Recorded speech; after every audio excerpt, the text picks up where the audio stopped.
Aunty আলু চচ্চড়ি নিয়ে আসলো, আমাকে আর রোহানকে দিয়ে বলল, বাবা তোমরা খাও, আমি আরো নিয়ে আসছি। আম্মু, আমারটা কই? তোর আবার কি? তোর না পেট খারাপ বলেছিস? তোকে দেবো কেন? যা, তুই গিয়ে লেবুর শরবত খা। মামা খাবে নাকি? তোরাই খা, আমি গেলাম। সিয়াম চলে গেল, আমরা সবগুলো খেয়ে নিলাম। আন্টি আপনার হাতে রান্না প্রশংসা করলেও কম হবে। হয়েছে হয়েছে, আর প্রশংসা করতে হবে না, আমি যাই নিচে। আন্টি নিচে চলে গেল। আমি সিয়ামকে খুঁজতে খুঁজতে এসে দেখি রাইসার রুমে। সিয়াম মামা তুমি আমার সাথে আসো। রোহান যা, তোকে একটা সুবিধা করে দিলাম। ধন্যবাদ দোস্ত। সিয়ামকে নিয়ে চলে আসলাম তার রুমে। মামা এই দেখ আমার চাচাতো বোন, প্রেম করবি নাকি? আরে পরিয়া পুজে। কি রে তুই ওর নাম জানিস কি করে? তার মানে মামা তোমার সাথে সেটিং আছে মনে হয়। আরে ওইসব কিছু না। সব বুঝি বুঝি, আর বলতে হবে না। রোহান তুই কই রে? বল। সিয়াম আমার চাচাতো বোনের সাথে প্রেম করে জানিস? তোর চাচাতো বোনের ছবি আছে নাকি? এই দেখ। আরে এটা তো পরি আপু, এই এলাকার নতুন স্যার। কি রে তোরা দুইজনের মতলব তো বুঝতেছি না, তোরা চিনস কি করে?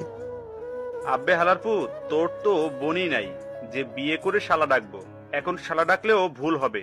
আমি আর সিয়াম সিআইডি অফিসারে জব করি গত 6 মাস ধরে। তোরা আমার বন্ধু না তোরা আমার শত্রু? তোরা চাকরিতে ঢুকেছিস আমাকে একবারও জানাস নাই? 6 মাস আগের ফ্ল্যাশব্যাক। মামা, আমরা সিআইডিতে জব করব, তুই করবি নাকি? না রে মামা, আমি সিআইডিতে ঢুকলে সব মেয়েরা ক্রাশ খাবে আমার উপর, তাই ঢুকবো না। আর বাবার এত এত সম্পত্তি আর অফিস কে সামলাবে? তাহলে আর ঢুকে কি করবি? তুই তোর বাবার অফিসেই যাস। যাব।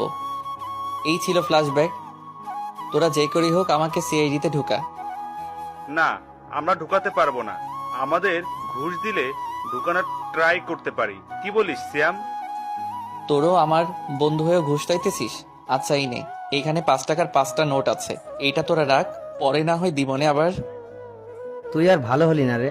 আচ্ছা, আমি স্যারকে ফোন দিচ্ছি, দেখি কি বলে। দে। সিয়াম তার স্যারকে ফোন দিল। মামা, 30,000 টাকা লাগবে এখনই।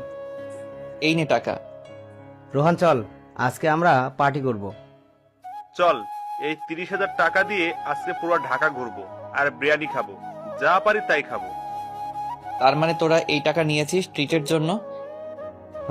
তোর চাকরি কনফার্ম, তুই কাল থেকে অফিসে জয়েন করতে পারবি। কিন্তু আমার কাগজপত্র? আমরা যখন সিআইডিতে ঢুকেছিলাম আমরা জানতাম তুই আমাদের ছাড়া অন্য কোথাও জব করবি না, তাই আমাদের কাগজপত্র এর সাথে তোরটাও দিয়ে দিছি। আয় মামা আমার বুকে আয়। শ্যামকে জড়িয়ে ধরে